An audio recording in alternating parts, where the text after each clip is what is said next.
Thank you so much, sir. Now I invite Mr. Deepak Kumar Bhuiya, author, scientist and social worker. তিনি বলবেন সর্দার প্যাটেলের উন্নয়নমূলক চিন্তা ও আধুনিক ভারত গঠনে তার অবদান সম্পর্কে। স্যারকে মঞ্চে আমন্ত্রণ জানাচ্ছি। একটা উষ্ণ করতালি চেয়ে নেব স্যারের জন্য। নমস্কার।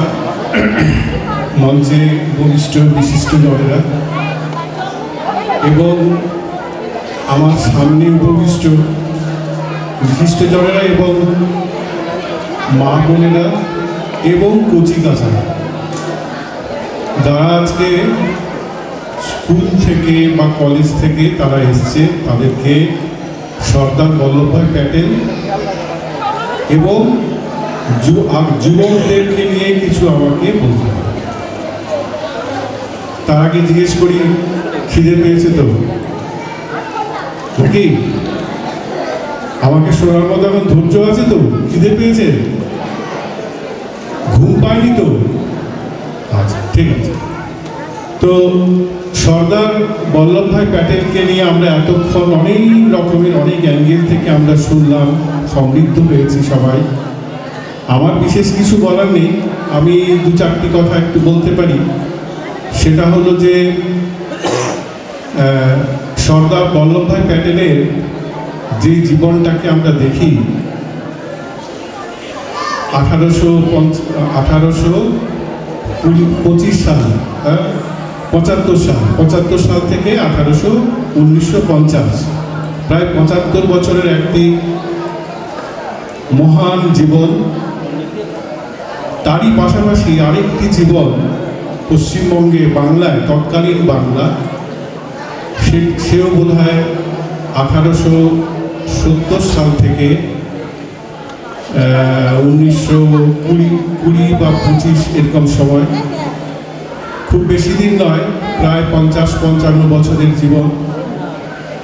তিনি হচ্ছেন দেশবন্ধু চিত্তরঞ্জন দাস। তোমরা নাম শুনেছ সবাই? আচ্ছা। তো এই দুজন প্রায় সমসাময়িক, 5 বছরের, কয়েক বছরের ডিফারেন্স। দুজনেই ব্যারিস্টার, দুজনেই খুব প্রথিতযশা ব্যারিস্টার, বহু টাকা রোজগার। আমরা তো চিত্তরঞ্জন দাসের সম্বন্ধে শুনেছি, তার নাকি জামা, কোট, প্যান্ট সব ইস্ত্রি হয়ে আসতো তখন ফ্রান্স বা ইউরোপ থেকে। তো সর্দার বল্লভভাই প্যাটেলও অত্যন্ত প্রথিতযশা ব্যারিস্টার।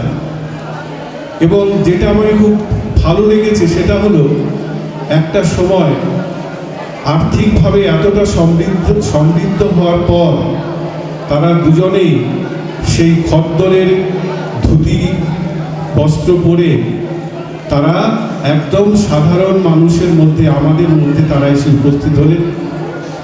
তারা গান্ধীজির আন্দোলনের সঙ্গে নিজেদেরকে সম্পর্কিত করলেন এবং শুধু সম্পর্কিতই করলেন না, তাদের জীবনকে প্রায় উৎসর্গই করে দিলেন। আমাদের দুর্ভাগ্য, মানে এই যে ত্যাগের কথাটা, দুজনের যে মহান ত্যাগ অনেকেই করে, বহু ত্যাগের উদাহরণ আছে আমাদের স্বাধীনতা সংগ্রামের ইতিহাসে। কিন্তু এই দুজনের এই ত্যাগটা আমাকে ভীষণভাবে ইন্সপায়ার করে। তো দুজনেই যুবকদেরকে তারা বিভিন্নভাবে, বিভিন্ন রকমভাবে তারা ডাক দিয়েছিলেন, রাজনৈতিক আন্দোলনের মধ্যে এসেছিলেন। তো এই আমাদের যে আজকে বলার কথা, সর্দার বল্লভভাই জাবেরি ভাই প্যাটেলের কথা, একটি গুজরাটের আমরা শুনেছি যে এতক্ষণ মধ্যে যে প্রত্যন্ত গুজরাটের একটি গ্রাম থেকে তিনি উঠে আসা। আজকে আমি প্রায় একটু প্রাসঙ্গিকভাবে বলি, আমি মূলত আমার যে জীবিকার যে জায়গা, যেখানে ছিলাম, পরবর্তীকালে আমার গবেষণা এবং লেখালেখির যে জায়গাগুলো, সেটা যখন লিখতে আসি, তার আগে আমার একটা সৌভাগ্য হয়েছিল, প্রায় 14-15 বছর সুন্দরবনের সঙ্গে কাজ করা। আমি একটা প্রজেক্টের দায়িত্বে ছিলাম, যাদবপুর ইউনিভার্সিটিতে বসতাম। তো তো সেখানে আমাদের বিজ্ঞান প্রযুক্তিকে কাজে লাগিয়ে কিভাবে যুবকদের মধ্যে তাদের মধ্যে কিভাবে পরিবেশকে নষ্ট না করে এই প্রত্যন্ত অঞ্চলে কিভাবে তারা উন্নয়নের স্বপ্ন দেখতে পারে, সেইটা নিয়েই আমাদের আজকে চিন্তা ভাবনা। সর্দার বল্লভভাই প্যাটেল যে সময়ের মানুষ ছিলেন বা তাদের সমগোত্রীয় যারা, তখন ভারতবর্ষের খুব বেশি কলেজ ইউনিভার্সিটি ছিল না, ইউনিভার্সিটি তো প্রায় ছিলই না বলতে গেলে। হ্যাঁ, তো তখন দেখা যেত যে সেই সময় একবার যখন একজন যাচ্ছেন ওই জাহাজে করে বম্বে থেকে, আমি বিজ্ঞান প্রযুক্তিটা নিয়েই বলবো সাধারণত, যেহেতু আমি বিজ্ঞানের প্রযুক্তি গবেষক। তো একজন যাচ্ছেন বম্বে থেকে, তখন তো জাহাজে যেতে হতো, বিদেশে যেতে গেলে এরোপ্লেনে যাওয়া যেত। তো একজন সন্ন্যাসী আরেকজন তৎকালীন যুগের ব্যবসায়িক বা ইন্ডাস্ট্রিয়ালিস্ট, তিনি বলছেন জাহাজে যেতে 3 মাস সময় লাগছে ইউরোপে। তোমরা একটু শোনো, একটু কথা শোনো, আমার একটু বসে পড়ো। আমি বেশিক্ষণ বলবো না, আমি জানি তোমাদের মাথার অবস্থা খুব খারাপ, শুনতে কিছু ইচ্ছে নেই। তো ঘটনাটা হলো, তখন সেই সন্ন্যাসী আমাদের যিনি ইন্ডাস্ট্রিয়ালিস্ট হতে চলেছেন আগামী দিনে, তাকে বলছেন যে আপনি ইউরোপে যাচ্ছেন কেন? না, আমি ইউরোপে যাচ্ছি আমাদের ওখান থেকে কিছু লোহা বা আকরিক তাকে নিষ্কাশন করার যন্ত্রপাতিকে নিয়ে আসা, যাতে স্টিল তৈরি করা।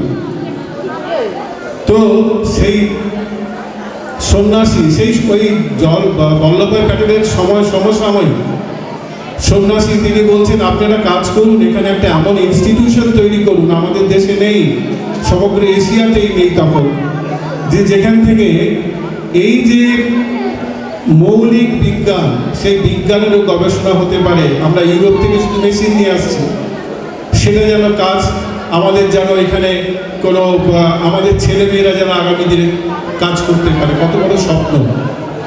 তো যিনি বিজ্ঞানী তার নাম যিনি সন্ন্যাসী তার নাম তোমরা সবাই শুনেছ, তিনি স্বামী বিবেকানন্দ।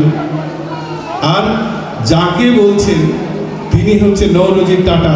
তিনি তখন যাচ্ছিলেন রতন টাটার আরও 2-3টা জেনারেশন আগে। তখন তারা ওই জামশেদপুরে কারখানা তৈরি করবেন, বড় ইস্পাতের কারখানা তৈরি হবে। তো তারপরে তো ইতিহাস, আমাদের দেশে তখন যখন কৃষিতেও ছিল ভীষণ রকমভাবে পিছিয়ে। তো আজকে এই সুন্দরবনের তোমরা যারা এখানে আছো, আজ থেকে ধরো যারা এখানে জন্মেছ, পড়াশুনোর সুযোগ সুবিধে অনেক বেশি। এখন তো ইন্টারনেট প্রত্যেকের হাতে হাতে মুঠোফোন এসে গেছে, সেখানে চাইলেই আমি এখান থেকে অনেক কিছু করতে পারি। তোমাদের সামনে অনেক স্বপ্ন আছে। তো আমাদের যারা ফাদার্স, আমাদের যারা আগেকার যারা জেনারেশন, তারা কিন্তু সুযোগগুলোকে সৃষ্টি করে দিয়ে গিয়েছিলেন। তো তোমাদের সামনে আজ থেকে ধরো স্বাধীনতা আন্দোলন 47 সাল ওই সময়ের পরে আজকে তোমাদের জেনারেশনে, আমি যদি আজকে তোমাদের জেনারেশনে জন্মাতে পারতাম, আমার নিজেকে খুব অনেক সময় মনে হয় যে আমরা অনেকটা পিছিয়ে পড়েছি। তোমাদের সামনে, তুমি সুন্দরবনেই থাকো আর সান ফ্রান্সিসকোতেই থাকো, আমি বিদেশে দেখেছি, সেখানে তাদের এটা করার মতো জায়গা তাদের স্বপ্ন থাকে না। আজকে তোমরা যারা প্রত্যন্ত গ্রামে গ্রামে যারা জন্মেছ, যারা সেখান থেকে স্কুলে আসছো, এত সুন্দর সুন্দর ছেলে মেয়েরা তোমাদের হাতের সামনে, তোমরা চাইলে এখন ইসরোতে পরীক্ষা দিতে পারো, তোমরা স্বপ্ন দেখতে পারো। আগামী দিনে তো তোমাদেরকে নিয়ে ভারতবর্ষ গড়ে উঠবে, যেটা বল্লভভাই প্যাটেল, মহাত্মা গান্ধী, স্বামী বিবেকানন্দ, নৌরোজি টাটা, এই যারা বড় বড় বিদগ্ধ মানুষ, তারা তোমাদের কথা ভেবেছিলেন। তোমরা একটা এমন সময় জন্মেছ, তোমাদের কাছে স্কাই ইজ দ্য লিমিট, আকাশটাই একটা সীমা, আকাশও ছাড়িয়ে আমি একটা সময় দেখেছি যে আমি সুন্দরবনের প্রায় 14-15টা ব্লকে আমি 14-15 বছর এই প্রজেক্টের দায়িত্বে ছিলাম কেন্দ্রীয় সরকারের বিজ্ঞান প্রযুক্তি দপ্তরে। তো সেখানে সেই সময় আমার সৌভাগ্য হয়েছিল, আমি নিবিড় প্রত্যন্ত গ্রামে গ্রামে গিয়ে গ্রামে যাওয়ার সৌভাগ্য হয়েছে এবং সেখানে রাত কাটানোর। আমি হিঙ্গলগঞ্জের একটি কালীনগর বলে একটা জায়গা আছে, সেখানে প্রত্যন্ত গ্রামে একটি স্কুলে আমার যাওয়ার অনেকবার সৌভাগ্য হয়েছিল। তো সেখানকার ছেলেমেয়েরা কে নাসাতে চাকরি করে, কে ইসরোতে চাকরি করে। আজকে ধরো বিজ্ঞানের সামনে তোমরা যখন আজকে বড় হচ্ছ, তোমাদের স্কুলের মাস্টারমশাইরা নিশ্চয়ই তোমাদেরকে বলেন, বিজ্ঞানের স্যারেরা বলেন। আমি দীর্ঘদিন শিশু বিজ্ঞান কংগ্রেসের সঙ্গে যুক্ত ছিলাম বিজ্ঞান প্রযুক্তি দপ্তরের সারা ভারতবর্ষ ধরে। তোমাদের মতো যারা কচিকাঁচা তাদেরকে নিয়ে একটা 11 সালের পর এটা বন্ধ হয়ে গেছে, এখন ন্যাশনাল সায়েন্স কংগ্রেস তো চলে। তো তখন লক্ষ্য ছিল যে তোমাদের মতো কচিকাঁচাদেরকে তাদের মধ্যে যে স্বপ্ন, তাদের মধ্যে যে কেনটা তাকে কাজে লাগানো, তাকে উস্কে দেওয়া। তো সেইখানে তোমাদের আজকে স্বপ্ন দেখার সময় আছে। তোমরা চাইলেই শুধু এই ইন্টারনেটে বা আমাদের এতে কি বলে হাত ফোনে, মুঠো ফোনে, সেখানে শুধু রিল টিল দেখা নয়, তোমরা চাইলেই সমগ্র পৃথিবীর সবার কাছে তোমরা পৌঁছে যেতে পারছো। আমরা মাঝে মাঝে খবরে দেখি একটি ছেলেকে হয়তো কাকে তোমাদের মতো একটি বয়সের ছেলে, সে স্কুলও এখনো বা মাধ্যমিক পাস করেনি, তাকে গুগল নিয়ে গেছে অ্যাপয়েন্ট করেছে, তাকে নাসা তার অমুক প্রজেক্টের সঙ্গে যুক্ত করেছে। এত টাকা, এত কোটি টাকা। শুধু টাকা দিয়ে তো তার হিসেব হয় না, যেটা স্যারেরা একটু আগে বললেন যে টাকাই সব নয়, টাকার তো জীবনে দরকার হয়। তো সেই টাকাটাই সব নয়, কিন্তু টাকা তো তোমাকে রোজগার করতে হবে। খাবে কি, করবে কি, বাবা মাকে চালাবে কি করে? ওই সেই গুগলের সুন্দর পিচাই তিনি খুব সুন্দর সুন্দর কথা বলেন। হ্যাঁ, বলছেন যে তার ছোটবেলায় তিনি ওই তোমাদের মতো যখন ছোট্ট বয়স, তখন তারা ওইখান থেকে ওই সাউথ ইন্ডিয়া থেকে করমণ্ডল এক্সপ্রেস ধরে খড়গপুর আসতেন, খড়গপুর আইআইটিতে। তো তখন যখন তিনি ওই আইআইটিতে ভর্তি হচ্ছেন, তখন তার কাছে একটা ছোট ফোন কেনার মতো পয়সা ছিল না। তো পরবর্তীকালে যখন সে গুগলের সিইও হলো, তো সে তখন তারা তো এই সাম্রাজ্যের অধিপতি হয়ে গেল সে। তো সে এইরকম ভাবে তোমাদের কাছে স্বপ্ন দেখার আছে। আজকে ধরো তোমাদের সামনে বিজ্ঞানের অনেকগুলো জায়গা তোমাদের কাছে ওপেন, যেটা আমাদের সময় ছিল না। এক তো হচ্ছে ফিজিক্স, যেটা আমার সাবজেক্ট। ফিজিক্স তো তোমরা নিশ্চয়ই ভালো পড়াশুনো করবে, ভালো করে একটু অঙ্ক শিখতে। অঙ্কটাতে কিছুই নয়, অঙ্কটা খুব মেথডিক্যাল, লজিক্যালি তাকে বুঝতে পারলে বাংলার থেকেও সহজ। সরি বাংলার ম্যাডাম, আমাকে ভুল বুঝবে না। তো ঘটনাটা হলো যে বাংলার থেকেও আমাদের মনে হয় সহজ অঙ্কটাকে বুঝতে হবে। আর ফিজিক্স একটা যে নতুন সাবজেক্ট এসছে, সেটা হলো বায়োটেকনোলজি। আজকে বায়োটেকনোলজির ওপেনিং, ভারতবর্ষের সমস্ত পায়োনিয়ার গবেষণা আগামী দিনে ভারত সরকার এবং সারা পৃথিবী জুড়ে যারা বায়োটেকনোলজিতে পড়াশোনা করবে, যারা ভালো কিছু করতে চাইবে, তাদের সামনে প্রচুর সম্ভাবনা। যারা ফিজিক্স নিয়ে, ম্যাথমেটিক্স নিয়ে করবে, তারা স্বপ্ন দেখবে, তারা অনেক কিছু বড় কিছু করার। তোমরা স্বপ্ন দেখো।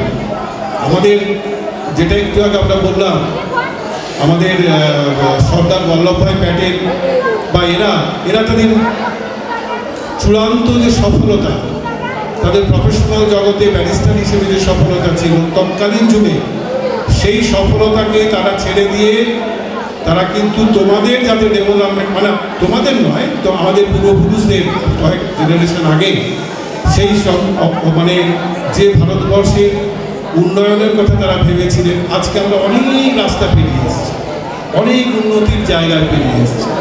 আজকে ভারতবর্ষ পৃথিবীর প্রায়, তোমরা খুব লাকি যে 4 নম্বর 5 নম্বর বা আগামী দিনে 3 নম্বর অর্থনৈতিক অবস্থা হিসেবে ভারত উঠে এসেছে, এটা কল্পনাতীত ব্যাপার। তো সেই জায়গার আগামী দিনের সেনাপতি কিন্তু তোমরা। এখনকার কথা হলো, তোমার সামনে সমস্ত রাস্তা খোলা আছে, সেই রাস্তাটাকে তোমাদেরকে চয়েস করতে হবে। তোমরা স্বপ্ন দেখতে হবে, বড় হতে হবে। এটা কোনো কথা নয় যে আমি সুন্দরবনে জন্মেছি কি সান ফ্রান্সিসকোতে জন্মেছি। আমার বাবা অত্যন্ত দরিদ্র না, আমার বাবা অনেক অনেক আর্থিকভাবে সমৃদ্ধ, আমি অনেক সুযোগ, এটা কোনো কথা নয়। আজকে যে বড় হতে চাইবে তার কাছে সমস্ত দুনিয়া রাস্তা খোলা আছে। তোমাদেরকে সেই স্বপ্নটা দেখতে হবে। স্বপ্ন দেখাটাই হচ্ছে সব থেকে বড় জিনিস। মানুষ আমার জন্য বড় কিছু করবো, আমি যদি ভালো গবেষণা করতে পারি, ভালো চাকরি বাকরি করতে পারি, ভালো জায়গায় পজিশন হোল্ড করতে পারি, আমি অনেক কিছু করতে পারবো। এই স্বপ্নটাই হচ্ছে সব থেকে বড় জিনিস। এই স্বপ্নটা যদি তোমরা দেখতে পারো, তাহলে কিন্তু আগামী দিনে তোমাদের কাছে পৃথিবীর রাস্তা সব খোলা। এটা কোনো অজুহাত হতে পারে না যে আমি এমন একটা জায়গায় জন্মেছি, বা আমি একটা এমন পরিবারে জন্মেছি, সেখান থেকে আমার কিছু করার ছিল না। এটা কোনো অজুহাত হতে পারে। সুতরাং আজ থেকে লেগে পড়ো। যদি তোমাদের কাছে স্বপ্ন থাকে, সেই স্বপ্নকে বাস্তবায়িত করার জন্য তোমরা লেগে পড়ো। স্যারেরা আছে, তোমার সামনে ইন্টারনেট আছে, তোমার কাছে কোনো কৌতূহল। আমাদের সামনে আমরা যখন গবেষণা করি, তখন আমাদের ইউনিভার্সিটির ল্যাবরেটরি ছাড়া, লাইব্রেরি ছাড়া আর বড় জোর অন্যান্য যে লাইব্রেরিগুলো কলকাতার মধ্যে আছে, এছাড়া আমাদের বা স্যারেদের কাছে ছাড়া আমাদের নলেজ এক্সচেঞ্জ করার জায়গা ছিল না। তোমাদের কাছে সুবিধে যে গুগলের মাধ্যমে বা অন্যান্য সার্চ ইঞ্জিনে গিয়ে তোমরা সঙ্গে সঙ্গে সেই ইনফরমেশনগুলোকে নিতে পারবে। তার সঙ্গে তো এখন এসছে এআই। এআই মানে তোমরা জানো? বলো, এআই কাকে বলে? এআই নামটা শুনেছো সবাই? মানে কি? Very good, artificial intelligence. গুগলে যদি যাও, সেখানে তুমি গুগলে কিছু সার্চ করলেই দেখতে পাবে যে এআই ভার্সন বলে বলা থাকে। এআই ভার্সনে বলে তোমাকে আরো ডিটেলসে সব কিছু সে দিয়ে দেবে। চ্যাট জিপিটিতে যাও, চ্যাট জিপিটিকে বললেই, চ্যাট জিপিটির একটা এআই প্ল্যাটফর্ম, চ্যাট জিপিটিকে বললেই সে শুধু তোমাকে বলবেই না, তোমাকে জানিয়ে দেবে যে তোমাকে এরপরে কী কী ধাপগুলো করতে হবে।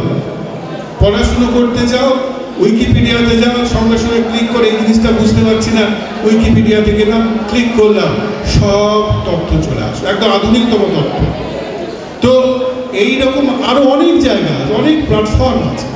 তো আমি শুধু এইরকম বলে, আজকে আমি দেখেছি যখন চিলড্রেন সায়েন্স কংগ্রেসের সঙ্গে যুক্ত ছিলাম, প্রতি বছর ভারত সরকারের আমাদের যতগুলো প্রভিন্স আছে, যতগুলো কেন্দ্রশাসিত অঞ্চল আছে, সেখান থেকে প্রতি বছর যারা যেসব ছেলেমেয়েরা তারা দেখছে, তাদের প্রকৃতিকে দেখছে, সেই প্রকৃতিকে তারা প্রশ্ন করছে, সেখান থেকে ছাঁকা হয়ে কম্পিটিশনের মাধ্যম দিয়ে অন্তত বোধহয় 800,000 ছেলেমেয়ে বিভিন্ন জায়গা থেকে আসতো।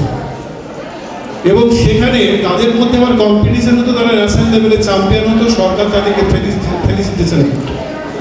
এবং তার পরবর্তীকালে আমি দেখেছি আমাদের পশ্চিমবঙ্গ থেকে অনেক ছেলেমেয়ে তারা কি করতো, তারা বলতো যে তাদেরকে দেখেছি, একটি মেয়েকে আমার মনে আছে বাঁকুড়া থেকে এসেছিল, ও আমাদের হায়দ্রাবাদে যখন এই একটা চিলড্রেন সায়েন্স কংগ্রেস হচ্ছিল, তখন ও বেঙ্গল টিমের সঙ্গে গিয়েছিল। সেখানে সে তার প্রেজেন্টেশন দিচ্ছে, তখন যখন গুগল আর ইন্টারনেট পাওয়ার কোনো যোগাযোগ ছিল না। সে বলছে, আচ্ছা আমি কাঁকড়াতে জীবনচক্র নিয়ে একটা স্যার এখানে একটা প্রেজেন্টেশন দিচ্ছি, আমি স্টাডি করেছি। তারপর কীভাবে স্টাডি করেছ? না স্যার, আমি যখন পুকুর ঘাটে যেতাম, দেখতাম কাঁকড়ারা মাটি তুলছে, তারা কামড়া কামড়ি করছে, তাদের জীবনযাত্রাটা কীরকম।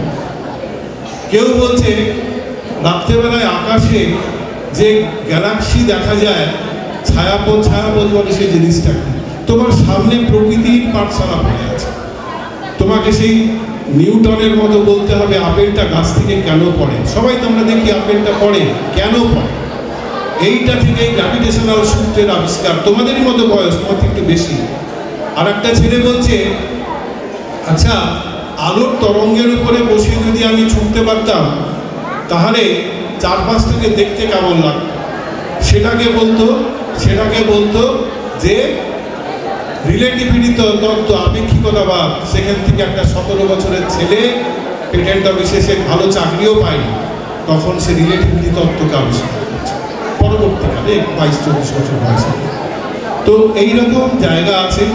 আজকে একটা শুভ জায়গা যেখান থেকে তোমাদেরকে আমি একটা কথা বলতে পারি, বেশি কথা আর বলার স্কোপ নেই। তোমাদের কিন্তু উস্কে দেওয়া, তোমরা লেগে পড়ো আজকে এই বলে। কে বলতে পারে আগামী দিনে তোমাদের মধ্যে একটা এপিজে আব্দুল কালাম বেরিয়ে আসবে, কে বলতে পারে মেঘনাথ শাহ বেরোবে, সত্যেন ঘোষ বেরোবে, হতে পারে, হওয়ার সম্ভাবনা আছে বিরাট। কি সুন্দর বিচাই হবে। এই স্বপ্ন রেখে তোমাদেরকেও স্বপ্ন দেখার আহ্বান জানিয়ে আজকে একটা শুভ মহরত, শুভ অনুষ্ঠান সর্দার বল্লভভাই প্যাটেলের এই স্মরণ সভাতে আমি সবাইকে আহ্বান জানিয়ে, শুভেচ্ছা জানিয়ে আমি আমার বক্তব্য শেষ করছি। ধন্যবাদ।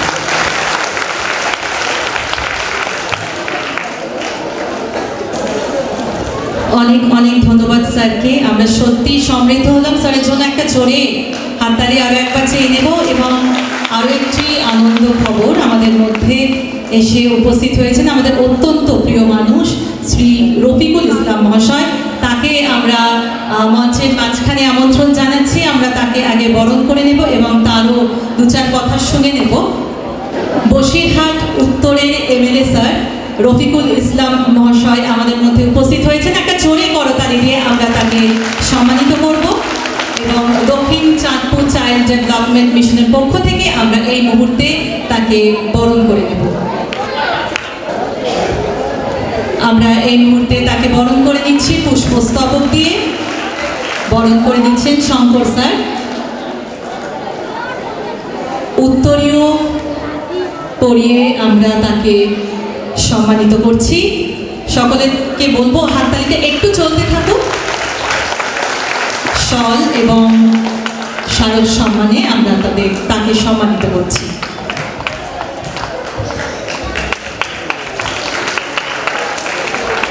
স্যারকে আমাদের মধ্যে পেয়েছি, তার কাছে আমি সরাসরি চলে যাব, দু চার কথা শুনে নেব।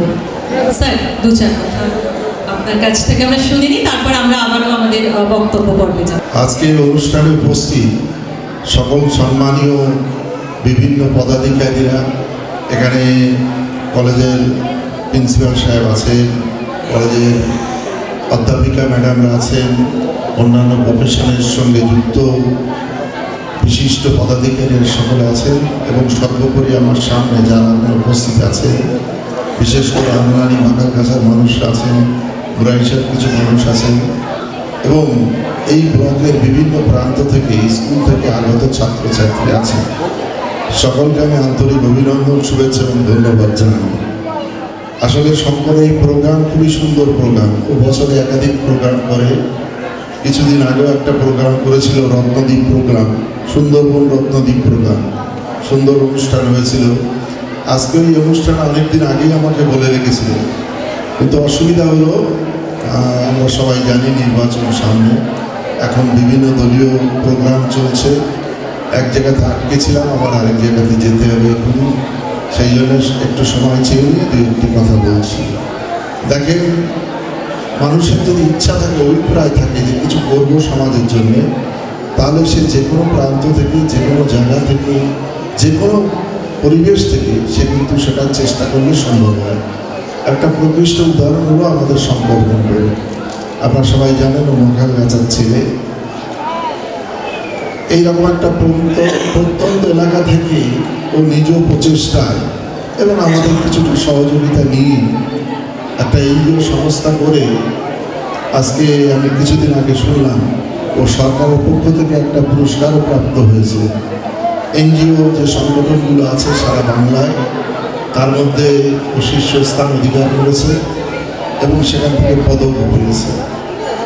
এই যে এনজিও সংস্থা, যারা আমাদের সমাজের বিভিন্ন আর্থসামাজিক উন্নয়নের সঙ্গে যুক্ত থাকে এবং তারা চাইলে আমাদের সমাজের মধ্যে একটা রেভলিউশন নিয়ে আসতে পারে, একটা তাৎক্ষণিক পরিবর্তন তারা নিয়ে আসতে পারে। তো আমি অনেক এনজিও সংস্থার সঙ্গে আমাদের পরিচয় আছে রাজনৈতিক সুবাদে, কিন্তু আমার মনে হয়েছে যে সত্যি শঙ্কর প্রকৃত মানুষের জন্য, মানুষের সমাজের মানুষের জন্য সে কিছু করে। তোর এই সংস্থা আরও উত্তরোত্তর শ্রীবৃদ্ধি হোক, এই সংস্থা মানুষের আরও বেশি করে সেবা করুক, স্কুলের ছাত্রছাত্রীদের আরও বেশি করে সেবা করুক, যাতে আমাদের এলাকার ছাত্রছাত্রীরা আগামী দিনে তারা আমাদের এই এলাকার, এই সুন্দরবনের প্রত্যন্ত এলাকার তারা একটা রত্ন হয়ে উঠতে পারে। আমাদের সমাজের মুখ উজ্জ্বল হবে, আমাদের রাজ্যের মুখ উজ্জ্বল হবে, আমাদের দেশের মুখ উজ্জ্বল হবে। আমি সবাইকে ধন্যবাদ জানিয়ে সবাই ভালো থাকুন, সুস্থ থাকুন এই কামনা করে আমার ছোট্ট কথাখানি শেষ করছি। জয় হিন্দ। অনেক অনেক ধন্যবাদ স্যারকে আমাদের মধ্যে পেয়ে, সত্যি আমরা ভীষণভাবে আনন্দিত, গর্বিত। এরপর আমি মঞ্চে আমন্ত্রণ জানাবো বক্তব্য রাখার জন্য শ্রী নারায়ণ চন্দ্র দাস মহাশয়কে, ফর্মার ডিস্ট্রিক্ট ইউথ অফিসার। যুব সমাজই দেশের ভবিষ্যৎ। আজ তিনি যুব নেতৃত্ব ও সামাজিক উন্নয়ন নিয়ে তার মতামত প্রকাশ করবেন। স্যারকে আমন্ত্রণ জানাচ্ছি। আজকে এই মহতী অনুষ্ঠানে উপস্থিত আমার ছাত্রছাত্রী ভাই বোনেরা এবং সামনে যেসব শিক্ষক শিক্ষিকা মণ্ডলী এবং মঞ্চে উপবিষ্ট বিশিষ্ট ব্যক্তিরা, আজকের একটি মহতী সভায় আমরা মিলিত হতে পেরেছি। এই সভাটা মূলত আমরা জানি যে ভারতবর্ষে একজন রূপকার, পরাধীন ভারতবর্ষের পরে যিনি ভারতবর্ষকে গড়ার জন্য তার জীবনে অনেক সময় তিনি উৎসর্গ করেছিলেন, সেই মহান ব্যক্তি ভারত সন্তান সর্দার বল্লভভাই প্যাটেল। তার সম্পর্কে তার শতবার্ষিকী জন্মোৎসবকে কেন্দ্র করে দক্ষিণ চাঁদপুর চাইল্ড ডেভেলপমেন্ট মিশন এবং ভারত সরকারের সংস্কৃতি বিভাগ থেকে আয়োজিত যে অনুষ্ঠান, এই অনুষ্ঠানে আমরা যারা উপস্থিত হতে পেরেছি আমরা নিজেদেরকে ধন্য মনে করি। সর্দার বল্লভভাই প্যাটেল এমন এক সময়ে জন্মগ্রহণ করেছিলেন যখন ভারতবর্ষ ব্রিটিশ শাসনের অত্যাচারে ভারতবর্ষের মানুষেরা জর্জরিত, ভারতবর্ষের মানুষেরা অনেক দুঃখ ভোগের মধ্য দিয়ে, তারা লাঞ্ছনার মধ্য দিয়ে চলছিলেন। এমন সময়ে ভারতবর্ষে তিনি জন্মগ্রহণ করতে পেরেছিলেন। ভারতবর্ষে সেই সময়ে স্বাধীনতার প্রাক্কালে অনেক মানুষ, অনেক ভারত সন্তান যারা জীবনকে উৎসর্গ করে ভারতের স্বাধীনতা আনতে পেরেছিল এবং স্বাধীনতা আন্দোলনে তারা বিভিন্নভাবে যুক্ত ছিল। তো এমনি একটি সময়ে 1875 সালে 31শে অক্টোবর গুজরাটে নাদিয়াদে নেয়া পাতিদার কমিউনিটি একটি সাধারণ কৃষক পরিবারে যিনি জন্মগ্রহণ করেছিলেন তিনি হচ্ছেন বল্লভভাই জাবের ভাই প্যাটেল। আমরা সবাই জানি আজকের এই অনুষ্ঠান তাকে কেন্দ্র করে। তিনি তার শিক্ষা জীবন নিয়ে মূলত আমি দু চার কথা বলার আগে কে এই পল্লব ভাই প্যাটেল, জাবের ভাই প্যাটেল, তার সম্পর্কে একটু না বললে বোধ হয় বলাটা অসম্পূর্ণ থেকে যাবে। তাই আমি অল্প কথা তার জীবন সম্পর্কে একটু বলতে চাই। তা হলো তিনি ঝাবের ভাই প্যাটেলের এবং তার মা লাদমা প্যাটেলের চতুর্থ সন্তান। তার মোট তারা 6 জন ভাই বোন ছিলেন, তার মধ্যে তিনি ছিলেন চতুর্থ। সর্দার বল্লভভাই প্যাটেল খুব সাধারণ পরিবারে, একটা কৃষক পরিবারে তিনি জন্মগ্রহণ করেছিলেন এবং যার পরিবারের মধ্যে কোনো শিক্ষার কোনো ব্যবস্থা ছিল না। তিনি কঠিন পরিশ্রমের মধ্য দিয়ে তার জীবন, তার ছেলেবেলা তিনি শুরু করেছিলেন। কৃষিকার্যে তার পরিবারের সহযোগিতার মধ্য দিয়েও তিনি কিন্তু বিদ্যালয়ে ভর্তি হতে পেরেছিলেন। একটু বেশি বয়সে তিনি বিদ্যালয়ে যেতে পেরেছিলেন। করমসালে প্রাথমিক বিদ্যালয়ে তিনি ভর্তি হলেন। মূলত গুজরাটি ভাষা মাধ্যমে তিনি পড়াশোনা শুরু করেছিলেন, কিন্তু পরবর্তী সময়ে তিনি কিন্তু ইংরেজি মাধ্যমে পড়াশোনাটা শুরু করতে পেরেছিলেন এবং খুব কষ্টের মধ্যে, আর্থিক অনটনের মধ্যে তিনি কিন্তু পড়াশোনাটা চালিয়ে গিয়েছিলেন। এবং মজার ব্যাপার, তিনি যখন বিভিন্ন বিদ্যালয়ে, নাদিয়া, পেন্তা, বর্ষাদের বিভিন্ন হাই স্কুলে তিনি যখন পড়াশোনা করছিলেন, এমন সময়ে 1891 সালে তিনি কিন্তু মাত্র 16 বছর বয়সে তিনি বিবাহ করতে বাধ্য হয়েছিলেন। এবং মূলত সেই সময়ে ভারতবর্ষের যেসব গ্রামীণ এলাকা ছিল, সেখানকার সাধারণ পরিবারের মধ্যে এই অল্প বয়সে বিবাহটা তখন খুব স্বাভাবিক ব্যাপার ছিল। তাই তিনি মাত্র 16 বছর বয়সে ঝাবের ভাকে তিনি বিবাহ করেন। কিন্তু পড়াশোনা তিনি বন্ধ করেননি, পড়াশোনা চালিয়ে গিয়েছিলেন এবং 1897 সালে তিনি ম্যাট্রিকুলেশন পাস করতে পেরেছিলেন এবং খুব সাফল্যের সাথে তিনি এই ম্যাট্রিকুলেশন পাস করার পরেও তার মনের মধ্যে আরও উচ্চাকাঙ্ক্ষা তৈরি হয়েছিল, তিনি শিক্ষা তিনি গ্রহণ করবেন।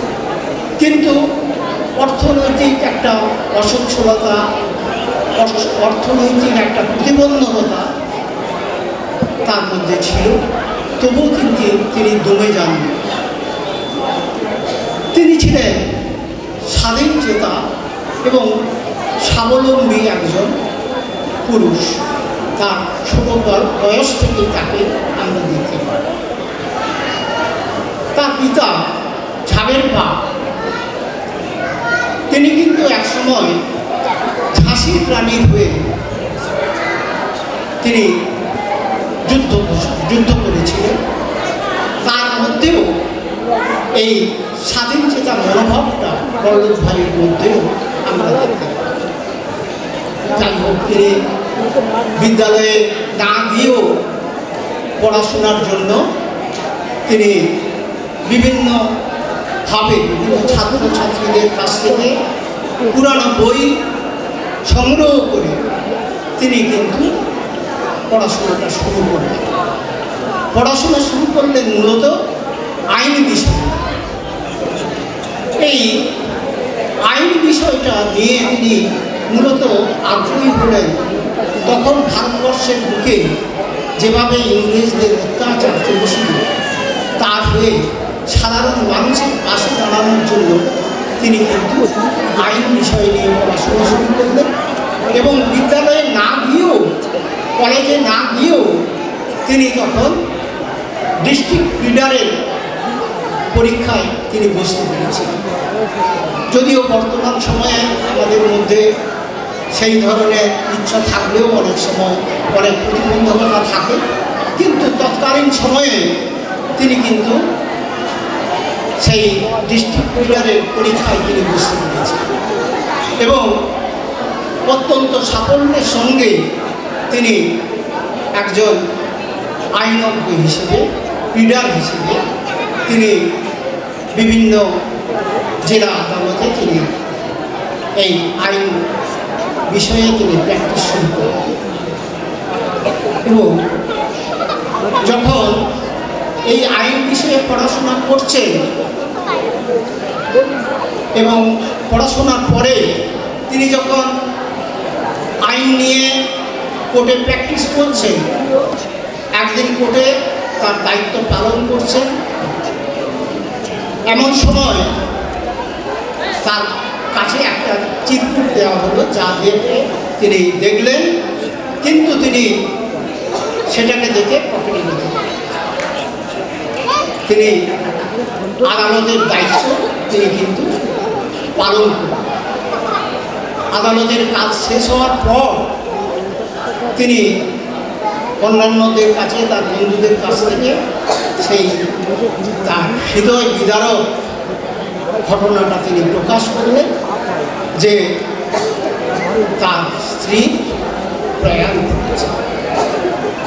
আমরা কতখানি মানসিক দৃঢ়তা তার মধ্যে আমরা দেখেছি যে তিনি এই রকম পরিস্থিতিতেও তার দায়িত্ব থেকে তিনি পিছিয়ে আসতে পারেন না। তিনি তার দায়িত্ব পালন করে তারপরে তার স্ত্রীর মৃত্যু বিয়োগের জন্য তিনি যথাযথ কাজগুলো করতে পেরেছেন। পরবর্তী সময়ে যখন তিনি বিভিন্ন কোর্টে যাচ্ছেন, তিনি দেখলেন যে আইন বিষয়ে তার আরও শিক্ষার প্রয়োজন। তিনি মনে মনে ভেবে নিলেন যে আরও উচ্চ শিক্ষা তাকে দিতে হবে, কিন্তু ভারতবর্ষের পরাধীন ভারতবর্ষে তখন এই ধরনের শিক্ষার সুযোগ ছিল না। ফলে তিনি চিন্তা করলেন যে বিলেতে তিনি ব্যারিস্টারি করতেন এবং সেই জন্য তিনি অর্থ সঞ্চয় শুরু করলেন। কিন্তু প্রতি সময় অনেক সময় হয় কি আমাদের চিন্তা ভাবনার মধ্যেও মাঝে মাঝে কিছু সমস্যা তৈরি হয়, অসুবিধার সৃষ্টি হয়। এইরকম একটি অবস্থায় বল্লভ ভাইয়ের একজন দাদা, যিনি একটি প্রশিক্ষণের জন্য তিনি তার ভাই বল্লভ ভাইয়ের কাছে প্রস্তাব দিলেন যে তিনি বিদেশে গিয়ে প্রশিক্ষণটা গ্রহণ করবেন এবং বল্লভ ভাই তিনি সাদরে সেই প্রস্তাব, তার সেই অনুরোধ তিনি মেনে নিলেন এবং তার দাদার প্রশিক্ষণের জন্য, বিলেতের প্রশিক্ষণের জন্য সমস্ত খরচ তিনি বহন করেন। ফলে তার যাওয়াটা কিছুদিনের জন্য পিছিয়ে গেল এবং তিনি 1911 সালে, ঠিক আছে একদমই 1911 সালে তিনি ইংল্যান্ডের মিডল টেম্পল বিশ্ববিদ্যালয়ে তিনি সেখানে ব্যারিস্টারি করা শুরু করলেন। 36 মাসের এই কোর্স তিনি মাত্র 30 মাসে শেষ করতে পেরেছিলেন এবং পরীক্ষায় শুধু উত্তীর্ণ হননি, তিনি প্রথম স্থান অধিকার করেছিলেন। পরবর্তী সময়ে তিনি 1913 সালে ভারতবর্ষে ফিরে আসেন এবং আরও বেশি করে তিনি কোর্টে প্র্যাকটিস শুরু করেন। পরবর্তী সময়ে ভারতবর্ষের স্বাধীনতা আন্দোলনে মহাত্মা গান্ধীর সঙ্গে তিনি যুক্ত হন। সত্যাগ্রহ আন্দোলনে কৃষকদের বিভিন্ন সমস্যাকে কেন্দ্র করে যে আন্দোলনগুলো হয়েছিল, সেই আন্দোলন বাগদত্তী সত্যাগ্রহ আন্দোলনে তিনি অংশগ্রহণ করে নেতৃত্ব দিয়েছিলেন এবং সেখানে ইংরেজরা তার সেই নেতৃত্বে তার দাবিকে মেনে নিতে বাধ্য হয়েছিলেন। ফলে তিনি ইংরেজরা তখন কর ব্যবস্থাকে হ্রাস করতে বাধ্য হয়েছিলেন এবং গুজরাটের মহিলারা তারা তখন বল্লভভাই প্যাটেলকে সর্দার পদ্ধতি বিশেষিত করেছিলেন। পরবর্তী সময়ে আমরা দেখি বল্লভভাই প্যাটেলকে সর্দার প্যাটেল হিসেবে সকলে সম্বোধন করতেন এবং তিনি স্বাধীনতার আন্দোলনে আরও সক্রিয় ভূমিকা অংশগ্রহণ করেছিলেন। তিনি প্রথম উপপ্রধানমন্ত্রী হয়ে তিনি শাসন ব্যবস্থায়, ভারতবর্ষের শাসন ব্যবস্থায় একটি নজির স্থাপন করেছিলেন। 560টি ছোট ছোট রাজ্যকে তিনি একত্রিত তিনি তাদেরকে একত্রিত করতে পেরেছিলেন এবং তাকে সেই জন্যই আমরা লৌহ মানব হিসেবে তাকে আমরা জানি। এবং তিনি এই ভারতবর্ষের শাসন ব্যবস্থাকে সুন্দরভাবে পরিচালনা করার জন্য তিনি অ্যাডমিনিস্ট্রেটিভ সংস্কারও তিনি করেছিলেন, আধুনিক অ্যাডমিনিস্ট্রেটিভ সংস্কার, এবং তিনি আইএএস আইপিএস প্রথা তিনি চালু করতে পেরেছিলেন। তাই তার এই পরবর্তী আমরা দেখি যে 1950 সালে তিনি 15ই ডিসেম্বর আমাদের মধ্যে থেকে তিনি সন্তান এবং 31শে